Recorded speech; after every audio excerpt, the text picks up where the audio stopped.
जेतेबेले traffic jam थाए आउ लोक माने सेथिरे दीर्घ समय धरी फसी होई रुहंती सेतेबेले लोक माने विरक्त होई पड़ंती आउ अनेकंक मनरे आसी थाए काश उड़ी के जाई हुंता कि वर्तमान एही परि ही किछि हेबाकु जाउछि।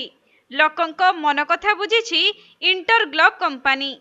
आउ मात्र 2 वर्ष अपेक्षा तापरे खूब शीघ्र आकाशरे उड़िबो एयर टैक्सी जहा फलरे 27 किलोमीटर रास्ता को मात्र 7 मिनिट रे अतिक्रम करि हेबो।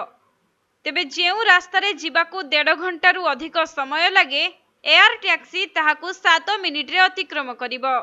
सुनिले हुए तो आपनकू एहा आश्चर्य लागुथिबो, किंतु एपरि 7 मिनिटिया यात्रार मजा नेबाकू जाउछंती दिल्लीवासी। आउ एही सुविधा जगाइबो एयर इंडियार पेरेंट कंपनी इंटरग्लोब एंटरप्राइजेस एवं अमेरिकार आर्चर एविएशन। तेबे दिल्लीर कन्नॉट प्लेस ठारू गुरुग्राम रो अनुमानिक दूरता 27 किलोमीटर। कार रे यात्रा कले एहा 1.5 घंटा रु अधिक समय लागि थाए, किंतु एही समान बाटको मात्र 7 मिनिट रे पूरा करिबो एयर टैक्सी। आसंता 2 वर्ष मध्यरे राजधानी दिल्लीर आकाशरे उड़िबो एयर टैक्सी।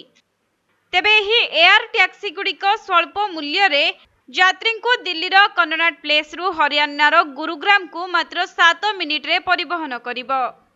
2026 सुधा एयर टैक्सी सेवा आरंभ हेबो बोली आशा करा जाउछि।